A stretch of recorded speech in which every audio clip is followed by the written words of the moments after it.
เหมือนกันย่านโลกก็กันย่านติดโลกน้ำผู้นั้นย่านติดน้ำผู้นี้เป็นอย่างนั้นจังซี่มีแต่ความกังวลเลย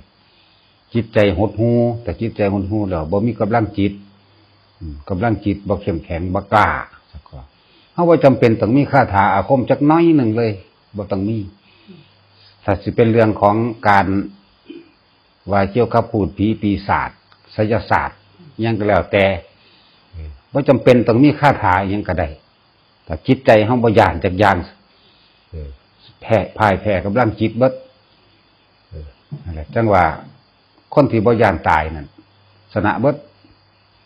ชนะโดยบ่ถือเอาความแพ้ความชนะดอกหมายถึงว่ามันชนะความกังวล คนบ่ย้านตายมันจะเอาอีหยังมาย้านมาแพ้เนาะเห็นบ่ไปทำหวดตัวยังย้านอยู่อ่ะ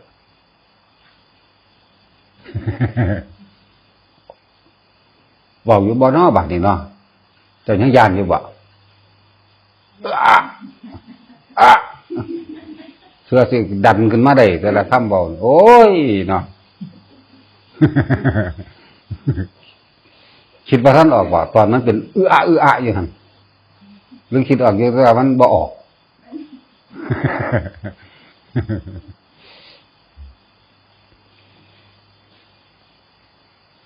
เคล็ดลับของชีวิตมีอยู่อย่างเดียวคือต้องผ่านความกลัวไปได้จักว่า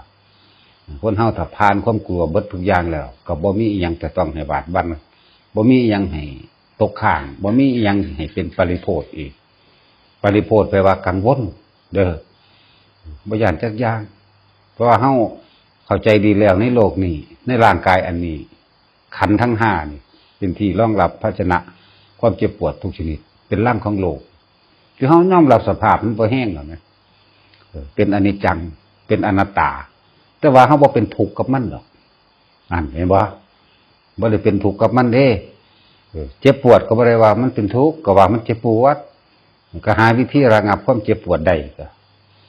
อนิจจังอยู่หน้าอนัตตาอยู่หลังทุกขังอยู่กลางจักว่าทุกข์นะผู้ใดหยุดก็ผู้นั้นทุกข์เท่านั้นแหละ นั่นแหละจังว่าเคล็ดลับของชีวิต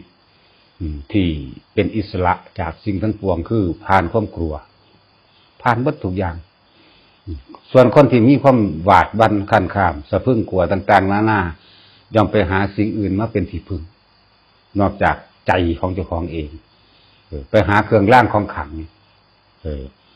ตะกุดบ่ปลัดคิกบ่สาลิกาลิ้นหมาบ่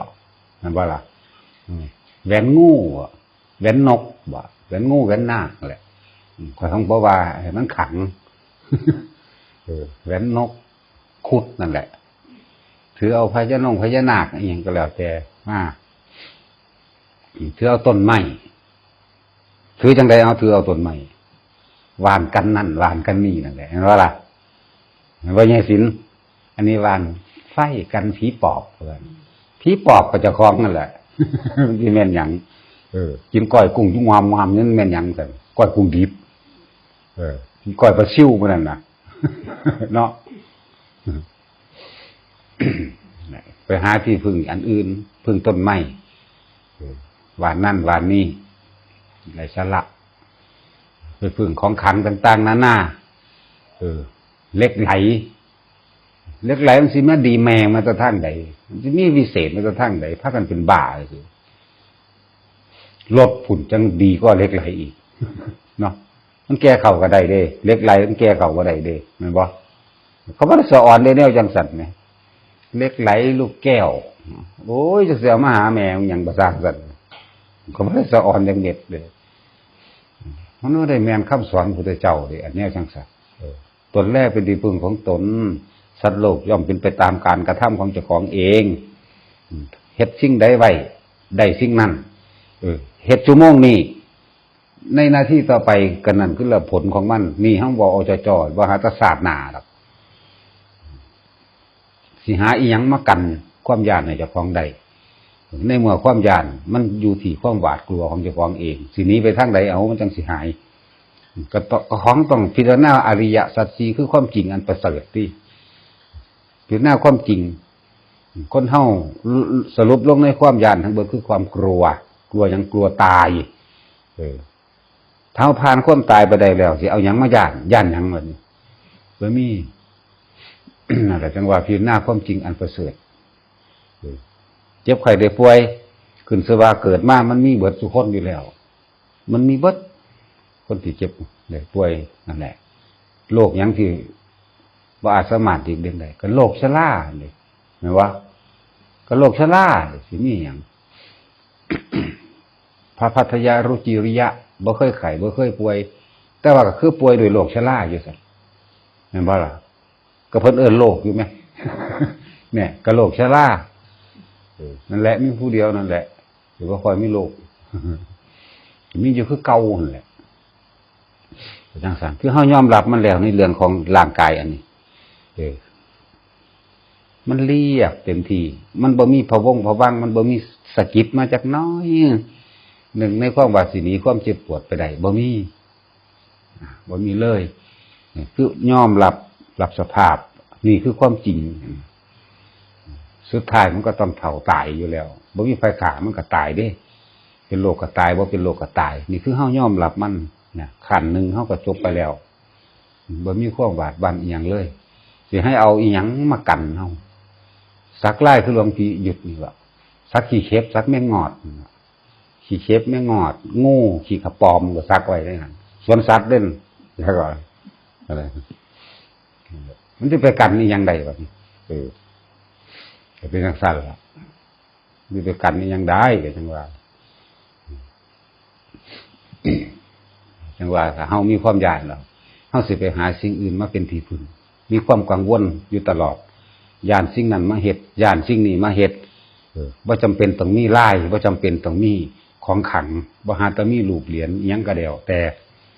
กำลังจิตของเฮาคือมันมองข้ามมันมองทะลุความจริงไปแล้วนี่มันสิบ่มีความหวาดหวั่นกันข้ามครับอีหยังเลยเป็นโลกอีหยังก็ให้มันเป็นที่มันบ่ให้มันเป็นมันก็เป็นเนาะ เห็นว่าจะต้องหวดมันว่าให้มันเป็นมันก็เป็นนี่ใครอยากเป็นอีกต่างหากแต่ว่ามันก็เป็นเพราะสัตว์โลกเป็นไปตามกรรม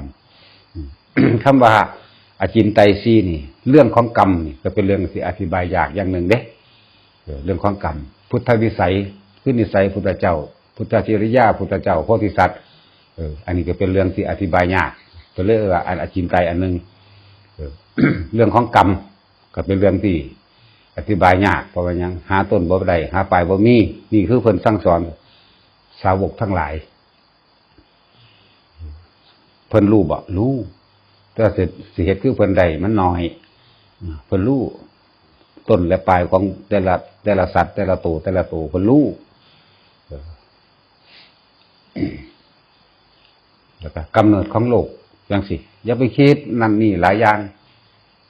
แล้วก็นิสัยของผู้ได้ฌานคือแสดงอิทธิปาฏิหาริย์อย่างต่างๆนานาได้แต่ผู้บ่ได้ฌานคือกันมันก็มีส่วนในความเป็นบ้าหยังบางที่ไปดูถูกไปประมาทเพิ่นนี่ส่วนในความเป็นบ้าว่าอวดคุณวิเศษจังซั่นจังซี่หยีหน้าหยีตาหยีจังซั่นจังซี่เจ้าของเฮ็ดบ่ได้บางที่เพิ่นก็มีหูทิพตาทิพของเพิ่นอาจสิเว้าไปแนวนั้นแนวนี้แต่ว่าเจ้าของเป็นผู้บ่รู้บ่ฮู้จักว่าเขารู้ได้จังได๋นี่นิสัยของผู้ได้ฌานมีส่วนของความเป็นบ้าว่าล่ะถ้าไปคิดถึงเรื่องของเพิ่นคิดไปคิดมามันดูถูกเพิ่นที่นั่นแหละสิไปเป็นบ้าอยู่ซักๆก็บ่รู้หลายอย่างเด้สุปพุทธะสิเป็นสาวกของพระพุทธเจ้าเฮานี่เองนี่แหละที่เพิ่นเป็นหยังจึงเป็นโลกเรือนเพิ่นเคยไปดูถูกพระปัจเจกพระพุทธเจ้าไว้เด่น มีคนหุ่มไปใส่ในสมัยการครั้งนึงจักว่าเท่าใดล่ะหลายกัปแล้วล่ะ91กัปนั่นล่ะคือพระปัจเจกเพิ่นเหาะลงมาบิณฑบาตบ่มีคนสนใจเพิ่นเด้สุปพุทธะเป็นพระราชาเด้ตอนนั้นบ่ได้มีผู้ใดสนใจเพิ่นอิจฉาพี่ผู้ใดพอได้เห็นพระปัจเจกลอยลงมาแล้วก็ไปบูชาด้วยของหอมด้วยดอกไม้ด้วยข้าวน้ำอาหารอย่างต่างๆนานาหลายเพิ่นก็มีความริษยาอยู่ในหัวใจเพิ่นไปสนใจอีหยังกับโลกเลื่อนบุรุษโลกเลื่อนเหล่านั้นเบิ่งดูหั่นมันเอาผ้ากาสาวพัดมาคุ้มไว้ย่านคนฮู้จักว่าเจ้าของเป็นโลกเลื่อนทุยนั่นเป็นจังไดล่ะใหม่อยู่ในนรกถึง100,000 ปีนรกเด้มันปีธรรมดาซ้ำนั่นแหละ ทำนั่นแหละอันคำเบากับคำดูถูกเห็นบอกบ่ได้มากมายอย่างเด้เกิดมาศาสตร์สุดท้ายบัดนี้ที่มาเกิดน้ำพระพุทธโคดมเฮาเขาเข้าไปฟังธรรมพุทธเจ้าเจ้าของเป็นโรคเลื่อนบัดนี้อยากอายคนผ่าก็บ่มีใส่ทุกข์มากผ่ากับมีผ่าขาดผืนเดียวนั่นแหละวังแบงยืนฟังธรรมอยู่ไกลๆจนถึงที่สุดเมื่อฟังธรรมเข้าใจไปเรื่อยเลยจังค่อยยับเข้าหาเพิ่นในที่สุดก็บรรลุโสดาบันนั่นแหละแล้วก็ขอบวชเมื่อได้บวชแล้วก็บ่มีผู้ใดอยากไปใกล้นี่กรรมเห็นว่ากรรมบ่มีใครอยากไปใกล้ไปอยู่แต่ผู้เดียวน้ำเหลืองเต็มต้นเต็มโตเป็นโลกขี้เงินเคยเห็นควายมันขี้เงินบ่อันเดียวกันนั่นแหละนั่นแหละกรรมของเพิ่นเอง คิดเบิ่งเอาว่ามัน91กับจังมาให้ผลนี่คือเศษมันสุดท้ายแล้วเด้นี่ตอนนั้นอยู่ในนรกแสนปีนี่เศษกรรมอันสุดท้ายแล้วนี่กับบุคคลสิมีความบรรลุธรรมอยู่บัดสุดท้ายพูนเป็นยังพุทธเจ้าเขาบ่รักษาให้ที่แรกเพราะเพิ่นรู้ต้นเหตุและผลกรรมเพิ่นเลยบ่เข้าไปจนถึงว่ามื้อสิบรรลุธรรมพุทธเจ้าเข้าไปจังไปซักผ้าต้มน้ำร้อนแล้วมีซุปน้ำร้อนมาเสร็จตนเสร็จโตให้เพิ่นมีความกังวลอยู่อันหนึ่งว่าคนรังเกียจเจ้าของจิตใจของเพิ่นเลยบ่ยอมพิจารณาธรรมให้สำเร็จได้นี่คือกรรมอันหนึ่งที่มันขัดและขวางไว้กั้นไว้เมื่อนั้นพุทธเจ้าว่ากรรมนี่ได้หายแล้วนี่พุทธเจ้าเข้าไปเองมันไปเสร็จตนเสร็จโตให้เสร็จมันก็เกิดความสบายใจพุทธเจ้าแล้วพระสงฆ์ก็มาห่มอยู่ใกล้ก็พุทธเจ้าล่ะเสร็จก่อนหมู่ผู้อื่นบ่อยากไปนั่นดอกพระอานนท์ห้ามพุทธเจ้าโอ้ยพระเจ้าข้าดิสิตนติดขี้เหี้ยนน้ำเขาเด้ออานนท์ถ้าเฮาบ่มีกรรมต่อกันมันก็บ่อาจสามารถสิติดได้ดอกอย่าว่าจังซั่นเห็นบ่ตอนนั้นก็เถียงบ่ได้แล้วก็บ่เถียงก็เลยได้เป็นผู้ต้มน้ำห่มน้ำร้อนเสร็จต่อไปเสร็จไปแล้วก็ขึ้นมาบ่แม่นนั่งพับเพียบนั่งเหยียดขาไปฟังธรรมพุทธเจ้าแล้วบรรลุอรหันต์บรรลุแล้วก็ตาย มันก็เบิดอายุเพิ่นนำนั่นแหละหลายอย่างในหันแต่ทุกสิ่งทุกอย่างถ้าบ่มีกรรมต่อกันบ่ว่าสิเป็นกรรมที่เป็นกุศลกรรมหรืออกุศลกรรมก็สร้างคนบ่เกี่ยวกันหรอกแต่ว่าบัดนี้เฮาบ่รู้เด้ว่าอันใดมีกรรมต่อกันในอดีตชาติหรืออีหยังก็แล้วแต่เพราะว่าเฮาบ่ได้มีญาณอีหยังเฮาก็มาหักเอาในปัจจุบันดีกว่าอยู่นำกันทำดีรวมกันกับพ่อบ่ต้องไปลำพึงลำพันกังวลกับอดีตหรอกบ่ต้องไปน้อยใจในวาสนาว่าบ่ได้สร้างบุญมาแบบนั้นแบบนี้หรือบ่สำเร็จนั่นบ่สำเร็จนี่ถ้าไปฆ่าคิดจังซั่นก็เป็นปริโภทอันนึงเป็นความกังวลอันนึง เป็นความกังวลเฮ็ดให้เจ้าของเกิดความน้อยเนื้อต่ำใจพลังจิตบ่สูงบ่มีตั้งเอามันในปัจจุบันนี่แหละคนถ้าบ่มีกรรมเก่าต่อกันมันบ่เป็นดอกโลกอีหยังก็สร้างมันบ่เป็นจังว่าให้ทุกคนถ้าฟังความพระพุทธเจ้าแล้วก็สิไปย่านหยังให้เป็นโตของตัวเองให้พึ่งตนเองให้พึ่งการกระทำของเจ้าของเองนั่นแหละในเมื่อเฮามั่นใจมาจังซี่แล้วคือว่ายินดีตายในธรรมของพระพุทธเจ้านี่นั่นมันมั่นใจขนาดนั้นถ้ายินดีตายในธรรมพระพุทธเจ้าแล้วแม้นสิมีโลกหยังก็สร้างแม้นสิก่อนนั้นบ่ติดก็สร้างแล้วมาติดเราเป็นเราตายก็ตายในธรรมพระพุทธเจ้าดีก็ตายในความกังวลร้อนอย่างอื่นตัว มันยังมีทางที่สิถึงที่สุดแห่งทุกข์ได้อยู่นะจังหวะมันอ่อนแอโพดคนนั่นนะแค่คำเบาคนซื่อๆก็เทศให้เจ้าของท้อถอยได้ไปฝากความสุขความทุกข์ไปฝากอนาคตของเจ้าของไว้กับคำเบาของคนอื่นคำคารหานินทาต่างๆที่ไปฝากเนี่ยเพราะว่าย่านแน่กลัวคือเก่าย่านเขาว่าเจ้าของบ่ดีนั่นแหละที่ไปมีอีหยังที่ไปสนหยังกับดีหรือบ่ดีกับคนผู้อื่นในเมื่อว่าสิ่งที่เฮามาสิ่งที่เฮาเฮ็ดมันบ่ได้ทำลายเบียดเบียนผู้ใดเสียชีวิตและทรัพย์สินนั่นแหละอ่อนแอหลายเบิ่งพลังจิตพลังใจบ่มีนั่นแหละว่าต้องไปย่านนั่นแหละเคล็ดลับการใช้ชีวิตนี่คือบ่ต้องย่าน ในการกระทำดีแม้นเฮาสิบ่ทันได้บรรลุหยังก็สร้างในการกระทำดีสิไปย่านหยังก็ยังว่าเฮาบ่ไปทำลายผู้ใดแล้วสิไปหวาดกลัวกับสิ่งใดคือพวกว่าเป็นอีบูดจังซี่มันพยานอีหยังนี่ครับมานี่ก็ตายไปอยู่เฮือนมันก็ตายตัวจิตใจอ่อนแอบอกนี่จิตใจอ่อนแอย่านแต่คนว่าแต่ของบ่ดีนั่นแหละอยากให้คนว่าดีเนาะเอามันสรุปลงหันเด้ย่านผู้นั้นว่าย่านผู้นี้ว่าเลยแม่นบ่ล่ะคือตะเกาพวกเจ้าเป็นนั่นแหละแม่นบ่ล่ะภาษาขี้เราเมายาซื่อๆกับย่านกับเกรงใจมันแหมโอ้ยสันนรกคักๆเด้อแหม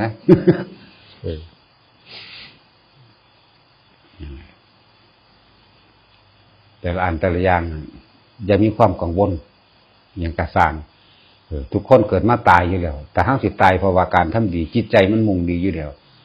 ตายในขณะที่คิดดีนี่มันก็ไปสวรรค์เท่านั้นที่ย่านอย่างตายในขณะภาวนาพุทโธธัมโมสังโฆอยู่นี่ตายในขณะที่นึกถึงท่านตายในขณะที่อยากสวดมนต์บทนั้นบทนี้ตายในขณะที่บ่คิดทำลายเบียดเบียนผู้ใดผู้หนึ่งจังซี่มันไปสวรรค์เบิดนั่นแหละตายน้ำลมหายใจมื้อนี้ตายน้ำการคิดระลึกนึกถึงความตายตายน้ำการคิดถึงพระนิพพานนะมันไปทางดีเบิดแต่สิมาย่านอีหยังแล้วให้เป็นตัวของตัวเอง แล้วก็พยายามเมื่อเฮาได้ยินได้ฟังธรรมแล้วคนทั้งหลายที่บ่อาจสามารถผ่านความกลัวผ่านความหวาดเสียว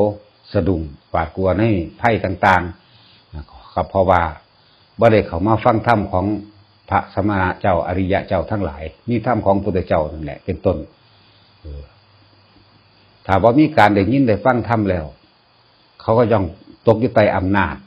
เป็นทาสของความอยากของตัวเขาเองความอยากในตัวเขาเองทั้งเบิดนั่นแหละที่ว่าแม้กระทั่งว่า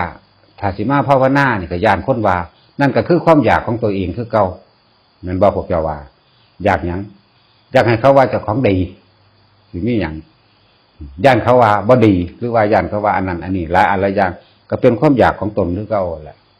อยากให้เขาว่าดีนั่นไปจังซั่นย่านเขาว่าจังซั่นจังซี่ย่านเขาว่าเอาโลกมาติดหมู่เขาไปหาดมมาเบิดแล้วคือบ่ติดเนาะเอาจังซั่นตัวเขตต้องห้ามก็อ่านอยู่เพิ่งไปคือไปหาดมเอาว่ะก็คือบ่ติดแต่ว่าธรรมะตัวเดินนี่ติดเบิดมันจักว่าเพราะว่าหยังเขาอยากเร่งระบายยาเขาสิมีหยังเด้เป็นจังซั่นแล้วจังว่าเฮาพยายามคำว่ากังวลคำว่าปริโภทอีหยังต่างๆปริโภทหรือกังวลทุกคนมีความกังวลในความผูกพันเด้การผูกพันในเรื่องใดที่หนักสุดผูกพันในเรื่องกามารมณ์นี่เป็นเรื่องหนักสุดผูกพันกับกามารมณ์อันหนึ่งผูกพันในทรัพย์สินสมบัติอันหนึ่งผูกพันในสัตว์เลี้ยงอันหนึ่งแปลงสั่นนี่แหละทุกคนตกอยู่ใต้อำนาจสิ่งเหล่านี้ทั้งเบิดแล้วก็ผูกพันในคำคารหานินทาเป็นอย่างสั่นแต่เฮาเอาธรรมพุทธเจ้าเข้ามาพิจารณาให้มันแจ้งให้มัน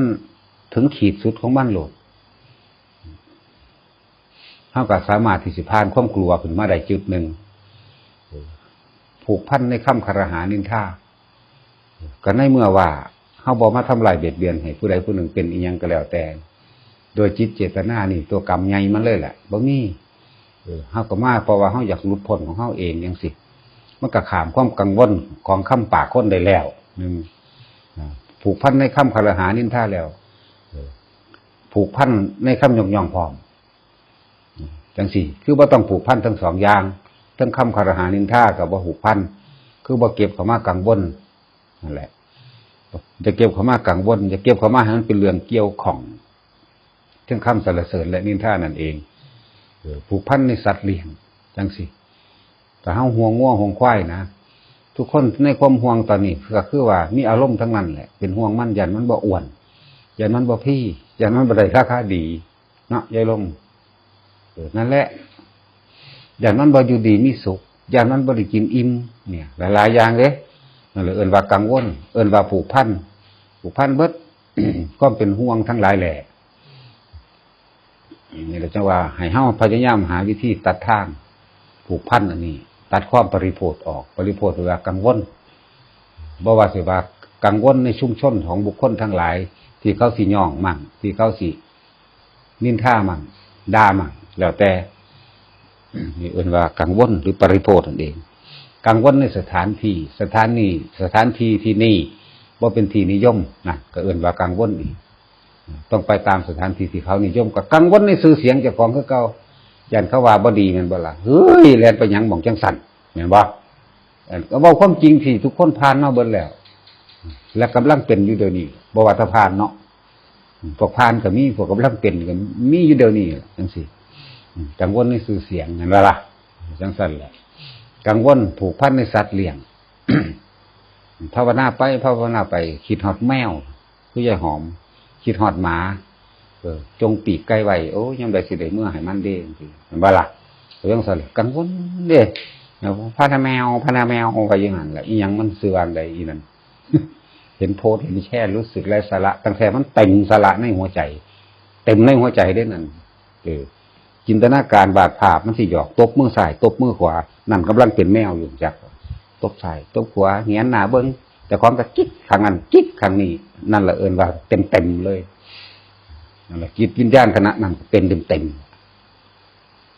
ป็นจังซั่นงัวควายคือกันผู้ใดเลี้ยงงัวควายก็เลยเนาะ ก็เป็นกังวลปริโภททั้งนั้นผม กังวลในญาติบ้านนั่นกังวลในญาติผมเด้ญาติพี่น้องฟังนั่นฟังนี่ฟังพ่อฟังแม่แล้วก็กังวลในพี่น้องลูกพ้องเดียวกันอีกก็กังวลในลูกในหลานมีเบิดนั่นแหละไปพูดถึงความกังวลล่ะ ทุกคนจึงบ่เป็นอิสระจากสิ่งเหล่านี้เป็นแล้วก็เป็นสิ่งที่ข้ามได้ยากมากข้ามยากตัดยากบ่แม่นธรรมดาขนาดพวกเฮามาอยู่ซุมื้อนี่ก็อย่าคิดว่าสิตัดได้เด้เบิ่งอยู่ในนี่ว่าได้ตัดได้จักคนอยู่บ่ยังสินได้ละบะแต่ว่าได้ทางเสียก็ สิไปกล่าวอีหยังสิเว้าเรื่องความปล่อยวางสิเว้าเรื่องความบุญผลกับบุคคลที่บ่ได้มาแม่นบ่คนที่บ่ได้ฝึกหัดศึกษาบ่ได้สั่งสมอบรมบุญกุศลโดยทางธรรมของพระพุทธเจ้าไว้นี่บ่มีทางจะไปเว้าบ่จำเป็นต้องไปอธิบายให้บุคคลที่ลักษณะบ่เคยเข้าวัดฟังธรรมให้ฟังเสียเวลาและจะเป็นกังวลและเป็นโทษเด้ถ้าเขาบ่เห็นดีด้วยก็สูญให้เขาเด้มึงตกนรกว่าเจ้าของได้กำลังตกตอนนั้นเนาะเห็นว่ายายบ่ใสนั่นแหละสาบแช่งเอานรกให้เขาเรื่องสั่นนี่แหละจังว่าถ้าเฮาไปอธิบายพวกนั้นก็มีแม้ขนาดคนที่เข้ามาในวัดมาฟังอยู่เสมอนี่ก็ยังพอแห้งแล้วสิไปภาษาหยังกับคนที่บ่อนไม่อบรมศึกษาสิไปเว้าเรื่องปล่อยวางได้จังได๋สิไปอธิบายเรื่องฌานเรื่องสมาธิได้จังได๋ยิ่งเรื่องปล่อยวางคงเป็นเรื่องสูงสุดอยู่แล้วพระอรหันต์เว้าได้จังเป็นตาเสือปล่อยวาง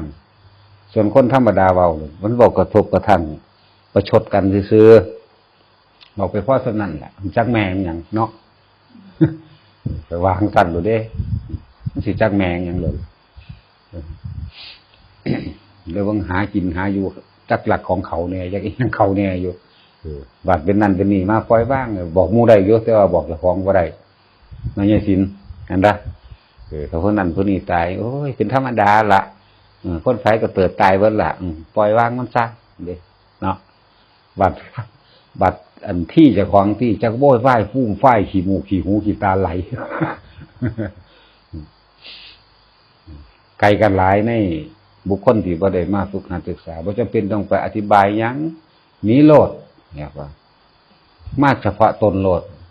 บ่ต้องไปสนเขาดอก แต่พวกเฮามาอยู่เดี๋ยวนี้ก็ยังพอแห้งอยู่สิไปสนหยังกับพวกบ่มาเนาะแม่นบ่ล่ะพวกเฮามันพอดีได้งัดกันอยู่เพราะสำนั้นเนาะอธิบายเบิดอีหยังก็ดี เบิดทุกอันสุดแนวกอเอ้ยกอไก่ขอไข่ให้เล่าอาอีอีอูอูเอโออยู่นี่เนาะ แล้วมาผสมสาระให้กว่าสิรู้เรื่องอีหยังแต่ว่าโดยการถิ่มเดรัจฉีต่างๆหรือว่าของที่เป็นนอกคำสอนพระพุทธเจ้าจักถิ่มเบิดหรือบ่ท่านถิ่มเบิดทั้งเบิดที่อยู่นี่ยังเกรงใจกุมารทองอยู่บ่ยังเกรงใจผีสางนางไม้เทวดาน้ำไห้น้ำหน้าอยู่บ่ยังเกรงใจสาริกาลิ้นหมาอยู่บ่นั่นบ่ซั่นมีอยู่บ่นั่งเลี้ยงผีผู้ตายยังนั่นมีอยู่บ่ประเภทนี้ทั้งหลายแล้วนั่นมันแทรกซึมมาจากพวกพราหมณ์มั่งพวกฮินดูมั่งที่เขามาหาอยู่หากินในศาสนาพุทธเขาก็เลยนำสิ่งเหล่านั้นนั่นเขามาเฮ็ดมาขายพระเป็นที่น่าเชื่อถือตะกี้เห็นบ่ล่ะก็เลยนำสิ่งเหล่านี้เขามาปลอมแปลงมาเฮ็ดกระตุ้นนั่นกระติกนี่แล้วก็มาแกะสลักลักย่อมลักเยี่ยมอีหยังเฮ็ดเมตตามหานิยมสนงเสน่ห์ลงหน้าท้องไปจังซี่นั่นแหละมันก็เสื่อมคอยเสื่อมมาจังซี่นั่นเอง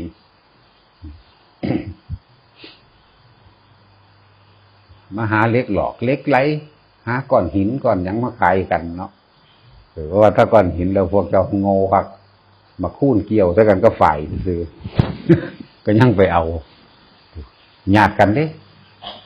ตะตำกันบ่ท่านเขาน่ะเป็นน้ำอีหาหลังสว่าเด้เบิ่งดูหั่นปานว่าสิได้บุญ ปานนั้นว่าไปเอาบุญมันบ่จังซั่นแล้วน้ำมันมื้อนี้มันบ่มีวิเศษอีหยังดอกนวดเนิดท่าปากท่าหยังไปเพื่อสิขายของดีมหาเสน่ห์นี่ซั่น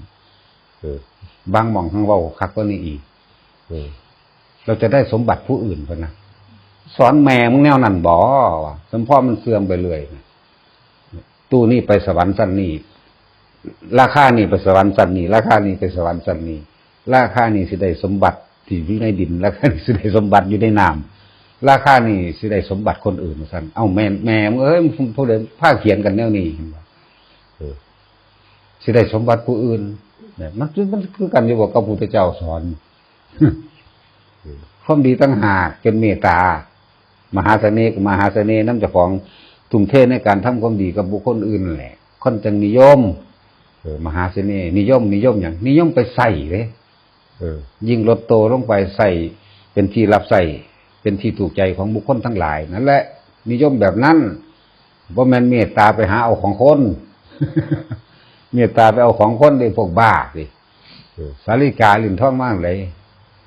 สัตว์เดรัจฉานก็มาสักใส่ลิ้นในของเนาะสักใส่ข้อหางคนแม่งลิ้นหมาค่อยว่า สักแม่งลิ้นหมาดีกว่าคือวันนี้ก็ไปสักอีหยังมังกรหางแดงก็ว่าเฮ้ยมูหมกผิก มันก็มีอยู่ดอกแต่เขาบ่เงิดบ่เสื้อพร้อมในเขามาสักกันอยู่ในวัดตะกี้แท่งให้เบิ่งเลยเด้เขาแท่งกันให้เบิ่งเลยนี่แท่งจึกๆไปค่อยก็ไปฮอดค่อยก็ไปอาราธนาบารมีพระพุทธเจ้าใส่เลยแหละขอให้อเดรัจฉานวิชาหรือว่าไสยศาสตร์มนต์ดำนี่จงเสื่อมสลายคลายไปด้วยอำนาจแห่งองค์พระสัมมาสัมพุทธเจ้าเถิดคนตึกบัดนี้พี่ สอดเกเดหามกันเข้าโรงพยาบาลพุ่นนั่นเห็นบ่ล่ะไผเก่งสิไปสู่พระพุทธเจ้าได้บ่วะสอดอีหลีแหละหามกันไปนั่นบ่เห็นว่ามันสิอีหยังพากันเป็นบ้าไปบาดจะไปซักมาแล้วก็ได้ถือคาล่ำนั่นคาล่ำนี่ก็ว่าได้เนาะข้อห้ามทำผิดถ้าผิดแล้วสิเป็นปอบเป็นนั่นเป็นนี่นี่เบิดนั่นแหละซักสบู่เลือดแต่จังซี่ตีว่าแตกได้เขาว่าเบิ่งอีร่องเบิ่งว่าโหยเบาเรื่องกันนะว่ะ ใส่บาดเดียวก็ได้หยิบตีก็เบามือเจ้าของตีดอกเอาค้อนมันก็ร่องเบิ่งตีค่อยๆเด้ล่ะบารมีพุทธเจ้าอันเก่าแหละปูว่าใส่เข้าบาดเดียวก็ย่อยยังอย่างหยิบ 3-4 เข็มอยู่ ก็บ่ได้ตีแห้งว่ะสาเหตุปังซื่อๆนะเสือกแตกอีหลี จังซั่นแหละนั่นแหละอิหยังก็บ่สู้อำนาจองค์พระสัมมาสัมพุทโธดอกนาอำนาจความรู้แจ้งเห็นจริงและอำนาจจิตของเฮาเองที่มันมีเหนือทุกสิ่งทุกอย่างแบบว่าเฮาบ่ได้ตกอยู่ใต้อำนาจแห่งความหวาดกลัวกับสิ่งใดๆทั้งสิ้น เขาบ่ได้ไปถือต้นไม้และภูเขาหวานต่างๆนานาว่าเป็นที่พึ่งของเขาเองเขาไม่ได้ตกอยู่ใต้อำนาจปีศาจผีสางนางไม้เทวดาต่างๆว่าเขาสิมาดลบันดาลมันนี่ให้เฮาได้เฮาบ่ได้ไปใต้อำนาจของสัตว์เดรัจฉานแขวเสือบ่แขวหมาบ่จังซี่แขวสร้างบ่แขวงูบ่ดูกนาคบ่เห็นบ่ล่ะบ่ได้ไปถือเอามาเด้จังซั่นบ่ได้สรรหาพร้อมบ่ได้อยากได้อีก แม้กระทั่งเขาว่าเหล็กไหลวัตถุลึกลับมันซื่อๆอยู่มีแต่คนเป็นบ้าหลายๆคนที่หาเหล็กไหลมีแต่คนถูกยากเลยได้เงินมากก็เอาคาน้ำมันไปเติมพากันไปหาผุดพากันไปหาพี่เอาไปมันชิบหายวัดอรรถลูกเมียถากกินยุ่งนั่นแบบบ่ได้กินละนี่งั้นเท่านี้วัดเอาไปว่าเลยแล้วก็เอาไปจ้างเหมารถกันไปแล้วก็เว้ากันไปฝรั่งที่ซื้อเท่านั้นล้านเท่านี้ล้านไปฮอดแล้วบ่แม่นโอ้ยอันนี้บ่แม่นอันนี้บ่จริงอันนี้บ่ปลอมแม่นเบิดนั่นแหละที่เขาบอกมามันบ่แย่สินปลูกมันขายมันหันยังได้ดีกว่าอีกก็อีหลีนี่แหละนั่นแหละคือที่เขาแสวงหาสิ่งเหล่านั้นเพราะว่าเขาตกอยู่ใต้อำนาจเป็นทาสของความอยากได้อยากดีอยากมีอยากเป็นโดยบ่รู้ความจริงคนเฮาสิร่ำสิรวยหยังก็แม่นมันบ่ทันได้รวยในศาสตร์นี้เป็นหยังคือบ่หัดให้ทานเป็นหยังคือบ่หัดสวดมนต์ภาวนารักษาศีลแม่นบ่มันสิค่อยๆมีของมันเองเป็นของมันเองดอกถ้าอยากรวยและอยากสวยให้เธอจงให้ทานและรักษาศีลเนี่ยเพิ่นก็ว่าของเพิ่นอยู่เนี่ยแม่นางสิเป็นไปเองเป็นหยังคือว่าให้ทานถ้าให้ทานเฮาได้ยินได้ฟังธรรมไปพร้อมเวลาเฮาให้ทานเฮาก็อุทิศบุญให้เจ้ากรรมนายเวรมั่งให้ผู้มีพระคุณพ่อแม่บิดามารดาบุพการีทั้งหลายมั่งให้กับผู้บาอาจารย์มั่งเทวดาอินทร์พรหมทั้งหลายมั่งนั่น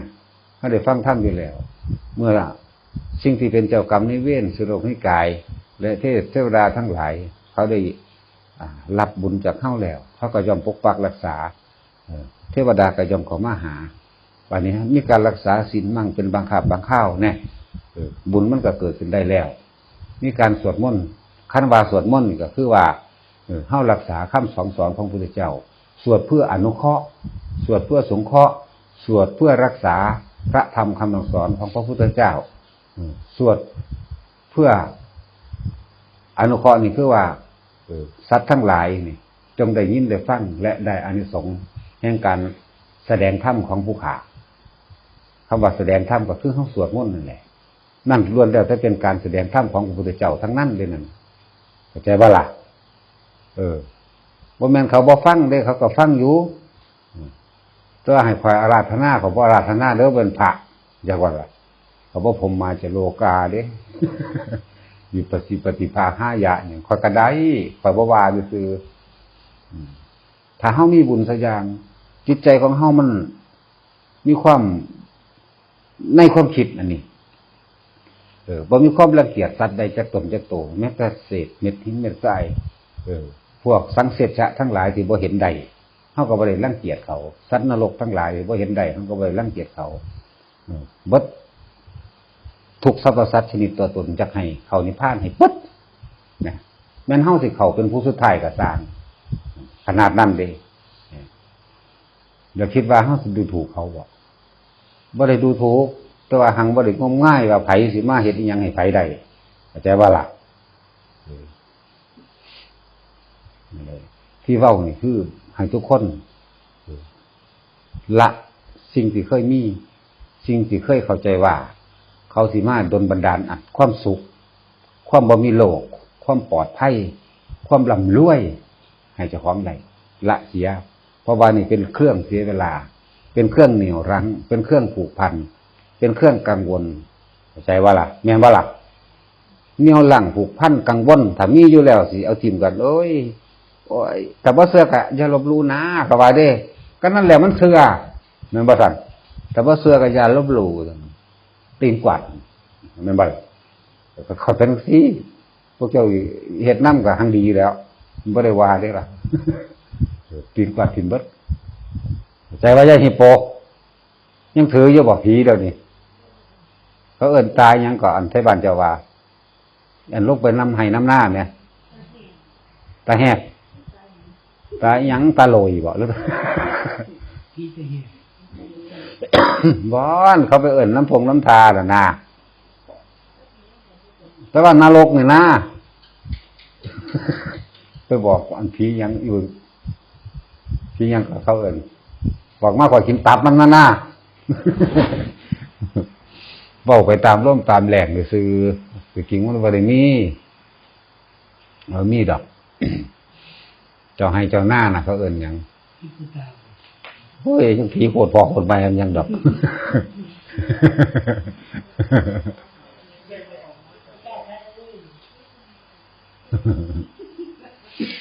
แล้วพี่แมงก็สั่นหรอกครับเอามาก้อยตับเบิดแหละอะไรจังว่าเลิกมันเป็นความกังวลมันเป็นความผูกพันมันเป็นเครื่องเหนี่ยวรั้งผูกพันนั่นนี่ถ้าเช็ดยังขึ้นกับฟ้าออกไปหาแต่งพิธีนั่นซะก่อนเสียเวลาคือพวกเจ้าแต่งโตนั่นแหละถ้าจะไปเฮ็ดงานแต่ละเทื่อเอ้ยเป็นการรำคาญนี่อย่างเว้ากันบ่เลิกบ่แล้วผู้นึงวายบางสั่นผู้นึงวางสิแต่งโตอยู่หั่นแหละเนาะชั่วโมงกว่าๆพุ่นได้เสือสิออกจากอันประลัมพิธีได้จนว่าได้ห้องเขาใส่กากี้ก็โอ้ยยังแม่นอีหยังก็ดอกแต่งเอาน้ำแต่งเอานั่นแต่งเอานี่พันหน้าพันตาเนาะมักจกหน่วยนั่นบ่ดีมักจกหน่วยนี่ดีเว้ากันจ๊อกแจ๊กอยู่หั่นแหละเสียมนั่นเสียมนี่ไปเฮ็ดกับซั่นนั่นนึงได้นี่ข้อรอเดียวมั้ยเบิ่งดูตอนคุยกันเถียงกันอยู่นี่โดนก็ไปเฮ็ดนั่นอีกนั่นแหละอันนั้นก็คือกันเวลาเฮาสิมาทำบุญนั่นนี่สิเป็นถูกพิธีปุ๊บสิมีความกังวลมีความผูกพันมีความร้อนมีความหวาดหวั่นสะพรึงกลัวย่านบ่ถือย่านเจ้าของบ่มีสุขย่านเจ้าของเก็บให้ได้ป่วยย่านเจ้าของบ่ร่ำบ่รวยนำก็เลยต้องเกรงใจผีนั่นผีนี่เนาะเกรงใจเด้ ไปกล่าวอันนั้นแล้วบอกไปกล่าวนี่แล้วบอกไปบอกกระจำเนี่ยไปหยังว่ามันบ่ใหญ่ศีลไปบอกเพิ่นเนี่ยไปหยังว่าเด้เจ้าของเป็นของทีจะไปบอกไผเนาะคือเจนนั่นเฮ็ดนี่ก็ไปหยังบวงสรวงบูชาเจ้าที่ก่อนแม่ซั่นอุ้ยมันบ่ได้มีใส่ที่ใดสื่ออยู่ในสำเนามันมีอยู่บ่ผู้ใดเป็นเจ้าของที่ก็เจ้าของเองตัวก็เฮ็ดโลดแล้วเห็นบ่ของพวกนี้มันเป็นของแทรกซึมมาจากพราหมณ์จากฮินดู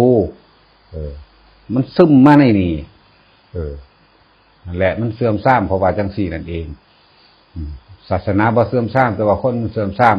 เอามาคนดีผู้ที่เพิ่นรักษาของแท้เพิ่นก็เลยถือเก้าหากรุณาท่าดินท่าอย่างต่างๆว่านำเลิศเป็นเครื่องเหนี่ยวรั้งอันนึงเหนี่ยวรั้งเจ้าของเป็นบาปแก่เจ้าของเองเด้จังซั่นบ่ได้มันเป็นบาปแก่ผู้อื่นเด้คำว่ากังวลคำว่าปริโภทกับกังวลอันเดียวกันนั่นแหละ กังวลเล่าร้อนปริโภทบาดหวั่นคั่นครามเหนี่ยวรั้งแม่นเบิดเป็นหยังคือเฮาบ่เฮ็ดกำลังจิตให้มันบักใหญ่ๆขึ้นให้มันมีอำนาจเหนือสิ่งใดทั้งปวงโลดมีอำนาจเหนือร่างกาย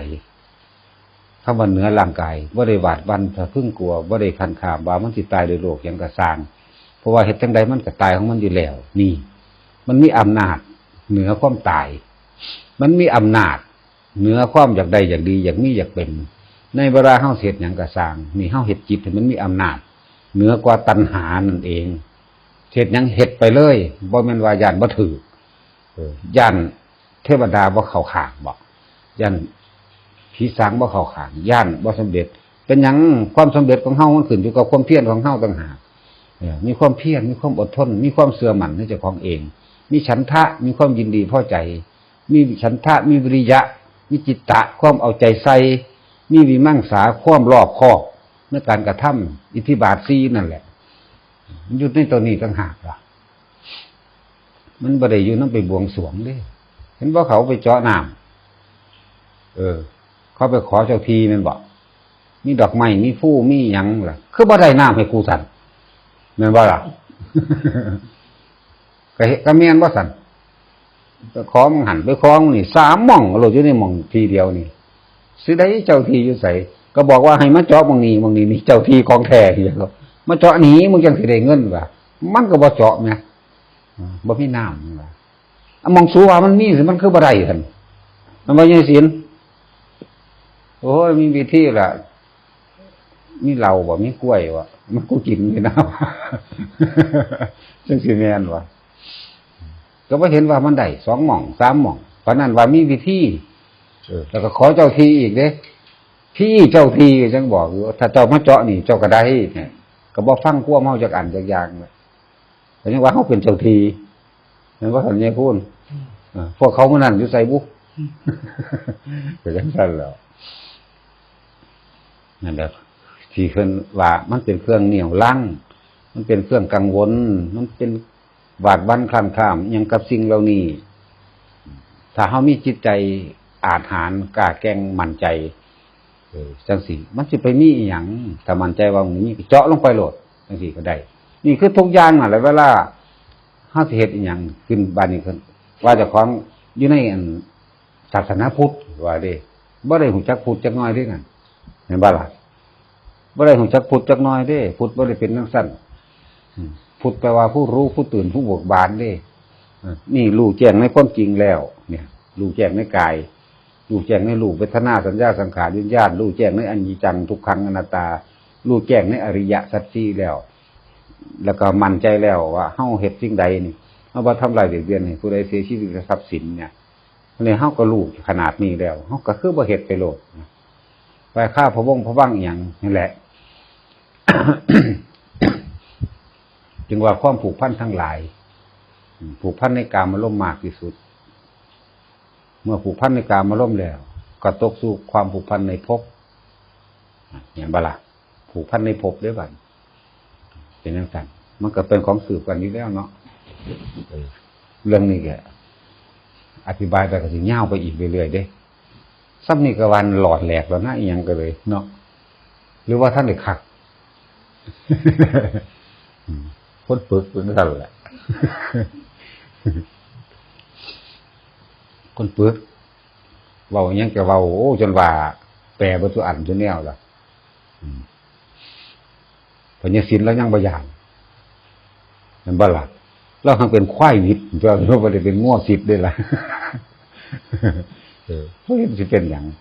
ที่จิตใจเฮาแข็งแกร่งสยางโลกอีหยังมาเฮ็ดได้เฮ็ดบ่ได้ดอกซ้ำขอรอแค่แลมื้อนี้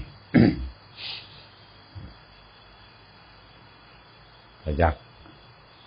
แล้วก็เฮาสิไปเว้าเรื่องภาวนาให้คนนั้นคนนี้ฟังบ่มีทางเด้อถ้าขนาดเจ้าของมาอยู่ซุมื้อก็ยังเถียงกันเรื่องนั้นเรื่องนี้ในหลักการขอรอแค่แลอยู่เนาะสิไปสนใจอีหยังกับพวกไก่ขี้อาหากินกับลูกกับเต่าแล้วยามแลงก็ขึ้นคอเจ็บจับแล้วก็จิกตีกันนั่นว่าให้สินจะว่าบ่ได้ตั้งจากไก่เด้อล่ะเพราะว่ายามเช้าก็บินออกพาลูกออกจากคอกไปหาเคียกินนั่นนี่ยามแลงก็เข้านอนนี่เท่านั้นมันบ่ต่างกันหรอก ฉะนั้นก็คือว่าบ่จำเป็นต้องไปเว้าสิ่งเราที่เป็นของละเอียดนี่เขาฟังจากว่าเจ้าสิกังวลกับเขากังวลไว้กังวลย่านว่าเขาสิว่ากูเป็นบ้าเห็นว่าล่ะสิว่าอย่างนี้บ่เว้าละย่านเขาว่าเป็นบ้ากัน เห็นบ่ใหญ่สินนั่นแหละถ้าเขาจะถามนี่บ่รู้จักมาเอาเองโลดเท่านั้นเด้อก็จำเป็นต้องไปอธิบายทั้งสั่นทั้งสี่อุ้ยอันนั้นอุ้ยนี่ดอกไปฟังเอาเองมันจังหูจักว่าก็แล้วดอกไปเบิ่งเอาเองไปเห็นเอาเองเพิ่นสอนแนวใดก็ดีจังว่าให้ตัดความกังวลออกเร็วๆบ่ซั่นมันสิผูกพันกลายเป็นเรื่องอันที่เว้ามานี่บ่แม่นว่าบ่เป็นจริงเด้พวกเจ้าเป็นมาไปแห้งแล้วเด้แม่นบ่เครียดผู้นั้นว่าคือมีความคิดเห็นบ่ตรงเจ้าของเนาะก็เครียดเขาว่ากูเป็นบ้าเห็นว่าล่ะ ก็เป็นจังซั่นอีหลีล่ะบัดนี้ย่านเขาพร้อมเด้อเนี่ยย่านเขาเห็นหมู่ลี่มากคือเห็นนั่นแหละเดี๋ยวนี้ก็ยังย่านอยู่เด้บ่ทันได้ขาดทั้งเบิดเห็นว่าล่ะเพิ่นสั้นพวกนี้เนี่ยว่าได้วัน นั่นว่าย้ายนี่ก็เลย ว่าอยากเห็นเขาว่าเอาสิไปสร้างเขาเห็นหยังจ้ะสิยางส้นเหล่ามาเลยวะหัวต่ำขางหล่นเงยหน้าหลายตั้งแต่กี้ตั้งไหนลี่ไปทั้งหุ่นทั้งพี่จะไปหงขามเขากินเราอยู่อันดิโอ้ยบ่ได้มาขาคนเด้บ่ได้มาลักของไผเด้เนาะเป็นหยังก็พากันเป็นจังซี่นะนั่นแหละเขาว่ากังวลเขาว่าบริโภคเขาว่าคำว่าผูกพันนี่เฮาเอามาร่วมในสิ่งเหล่านี้แล้วเฮ็ดให้เฮาซ่าเนิ่นซ่าแต่กลายเป็นคนที่ตัดสินใจอีหยังซ่าผู้พับหล่นมาอีหยังก็เด็ดขาดเด็ดเดียวก็เฮาฮู้อยู่แล้วว่ามันบ่ทำลายเบียดเบียนไผเฮ็ดไปโลดมันบ่เป็นบาปแต่บ่ทำลายเบียดเบียนไผมันจะเอาบาปมาจากไสวะแม่นบ่ล่ะกังวลอีหยังกังวลกับปากคนนั่นติสาเขาอีหยังก็หากินคือไก่นี่เนาะเฮ็ดจ้าไปเนาะก็จังซั่นอีดีนี่แหละบินแตกว่ายังบ่แล่นกับเขาคอกนั่นเด้บัดนี้ไปเคลียร์ค่ะนั่นนี่พอได้เห็นจีโปมน้อยแล่นจังซี่หุ่มไล่จิกตีกันเด้คือหมานั่นแหละแต่มันมีอาหารถ้ามันมีผลประโยชน์เกิดขึ้นผลประโยชน์ก็แค่กินเท่านั้นแหละบ่ได้มีหยังมากเด้กัดกันตอนบ่ทันมีผลประโยชน์แล่นดื่มน้ำกันดีอยู่เพราะตอนนี้ผลประโยชน์คืออาหารเกิดขึ้นทึบไก่ก็คือกันเบิดทุกสัตว์เบิดทุกชนิดนั่นแหละคนเฮาสิต่างจากสัตว์ก็เพราะว่าศีลธรรมนั่นเองคนเฮาสิต่างจากสัตว์ก็เพราะว่ามีความให้ทานมีความเอื้อเฟื้อนั่นแหละมันต่างหม้องนี้เด้บางนั้นอันเดียวกันเดี๋ยวเวลามันทำเร็วนี่เร็วกว่าหมาอีกเร็วกว่าไก่อีกเร็วกว่าแมงป่องอีกแมงงอดเร็วกว่าขี้เข็บแม่นว่าล่ะขี้เข็บมันไปเผาบ้านไปเผาเฮือนไผเด้แม่นว่าล่ะแต่เป็นสั่นตัวมันบ่ได้ไปขายยาบ้าเด้ขี้เข็บเป็นสั่นล่ะแต่เร็วกว่าอีกมนุษย์นับได้อยู่เด้ 7,000 กว่าล้านคนสัตว์เดรัจฉานนับบ่ได้กับพวกมนุษย์พวกนี้แหละสิกลับไปเป็นเขาก็ไปเป็นพวกนี้แหละเพราะว่ามันบ่จักแยกแยะนั่นนี่เข้าใจว่าลาบนี่แต่ย่านหยังหลายเอาสมทานสาธุ